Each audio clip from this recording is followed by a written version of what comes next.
So that moves us on to the next subject, which is Capriccio art, fantasy or reality. Capriccio art is a style of painting that emerged in the 17th and 18th century, characterized by what we are told as imaginative or fictitious depictions of architecture and landscapes. These paintings and engravings often feature classical ruins in mud, majestic buildings repurposed, and supposed impossible combinations of structures from different time periods.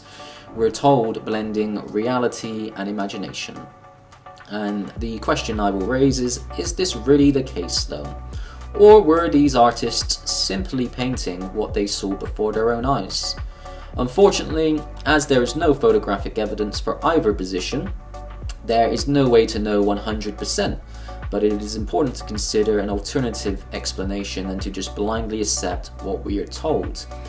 And this picture here, I can't remember the official name of this piece of art, but it shows, some old world building, a lot of Phoenician adornments, the big marble columns, and obviously you can see all of this fine art all over the wall, and the fine art is supposedly showing all the buildings of Rome. And we see these elites, these elite aristocratic class, going through, maybe making notes of all of the artwork that they have in this room. And there is a reason why the elite hoard and prioritize the value of classical art, of fine art. One, because they launder it.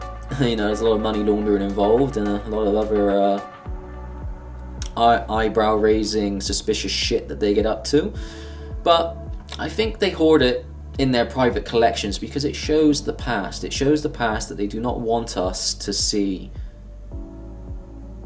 They're happy to allow us to see some classical art in the museums, but obviously they don't give a fuck about it, as they let these geeky little twerps come in and throw soup and paint over it and wreck it with Stanley blades, and no repercussion for them and their actions. But the most valuable art is always the private collections. There is something to it. I think that's why, that's why they hoard it. If they hoard it in their own private collections, in their manor houses, in their estates, or if it's in underground facilities, is it in the Vatican archives? I don't know. But I just find that picture fascinating, because I think that's kind of what happened after the reset, is that all of the real valuable classical art was taken, and then they decided what sort of art would be shown to the world to show us the history that they wanted to, the historical narrative that they wanted to run with. And that takes us into a little bit of an exploration of some of this Capriccio art. And then what we see is a world in ruins. We see a world that is supposedly, evidently been devastated. Now, is this fictitious and just imaginative in nature, or were these artists painting what they saw? Maybe it's a mixture of both, but even if it was a mixture of both, it still presents you with the reality that they did paint what they saw on some occurrences. And you see this old classical architecture in complete ruins, completely decimated. You've got all this foliage growing off the top, which would allure to some form of flooding disaster or event to bring mud up onto the top. And through some time, it kind of looks like what you see when when you watch these post-apocalyptic films like I Am Legend or something, and you see how nature's reclaimed. Look at these people just on top here. And the people are really out of place. They're just, these people didn't build any of this. These people inherited all of this. They don't know what's going on. Look at a big obelisk here that's destroyed. Look at this, just classical temple, complete disarray. These people just hanging out, socializing, just trying to survive as we all are. Passing through, a little bit repurposed. They've tried to, maintain some form of structural integrity, putting up wooden support beams. But again, these people didn't build this. They're not capable of building this. And okay, it may be completely fictitious, but for me, we've already looked, as I've shown you, at the camera obscura technology of the day. They could have just plonked one of these around, and then they could have just, and it, like Fomenko said, ancient Egypt, Rome, Greece, it all happened in the, he claims, all happened in the Middle Ages. So if they all did happen in the Middle Ages, and there was some form of event that happened that ended those civilizations, you know, a few hundred years later, we enter the Renaissance period, where coincidentally all of this classical literature, you know, kind of resurfaces. It's very odd, the time, you know, the accepted time between the supposed fall of Rome and the classical world to the Renaissance period. Like 1,000 years is a long time. Maybe all of this happened in 1,000 years. I don't know. I don't necessarily agree with that, but it's an idea that I would entertain. Yeah, I just think this is very interesting to look at. And then we move on to some more work of Giovanni Piranesi. Giovanni, who I introduced at the beginning of the presentation. This is some more of his engravings. And again, what we see is a world in ruins. And this looks very familiar to what I'm going to show you later on with the results of the Great Fires in America. But we just see these people just, you know, just walking through this wasteland. Like, look at all of this. I mean, imagine having survived some sort of apocalyptic event as such, and just walking through the wasteland afterwards, what that would have been like for these people. You know, our ancestors.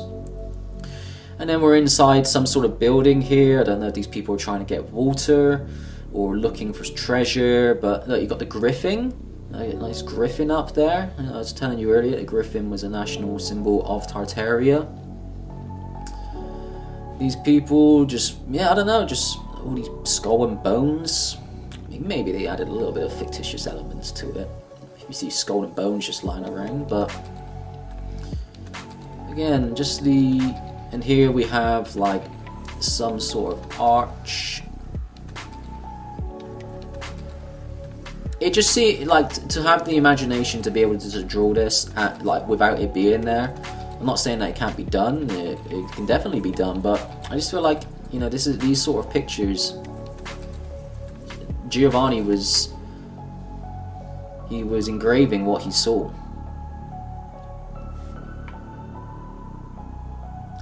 And then this one of Rome, and you got the Colosseum over there, but look, you got these people down here and they're literally digging out the mud. You know, they're trying to unearth all of their old world. They're trying to regain some normalcy in their life again, trying to dig out maybe their homes. It's all been mud flooded. Look at it, this whole street, this whole area has just been mud flooded. And where does this inspiration come from, just to draw this out of completely imaginative state of mind? Like, what you go, oh yeah, you know what I'm going to do? I'm just going to draw Rome, but I'm going to draw it being covered in mud and in ruins. And the thing is, like, how many artists are there today that actually do that would draw or, you know, create some form of art where it depicts in London or New York or Moscow or Madrid, and it's completely in ruins, completely covered in mud, completely destroyed. And not only just the chance of them doing that, but then for them to become a famous historical figure like Giovanni Piranesi was. He was a famed engraver, archaeologist. He was also an archaeologist as well. You know, he wasn't just like some random bloke that was just drawing pictures. He was like an accredited archaeologist, a respected one as well. Look at all of this, just completely destroyed. And other bits of art that he's done in the past, which I haven't shown, is that he was very famous for drawing like underground prisons or underground labyrinths, like very complex underground facilities, like old world looking, all bricked out. And I do have here this book called Piranesi, and what it is just a book full of his designs. And it's just all of his work of showing ancient Rome, showing these ruins. I'd actually like to be able to, I wish I kind of had it ready to go. Oh, this is actually interesting. Right on the front cover, you can see here, like, star forts that we were looking at earlier on. I think that's quite fascinating, just all of these different star forts. Maybe on another video I can do like a more of the underground aspect of his work, because it is really good. It's a big ass book. But yeah, one of my favorite artists of the classical world. Yeah, a lot to discover through his work for sure.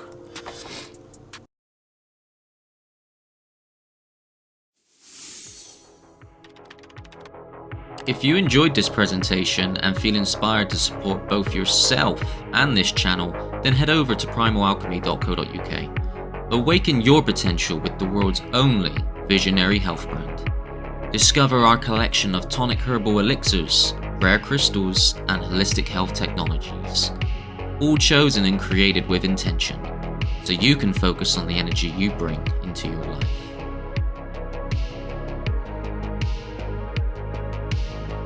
Whether you're grounding yourself, seeking clarity, or elevating your routine, Primal Alchemy supports every step of your journey.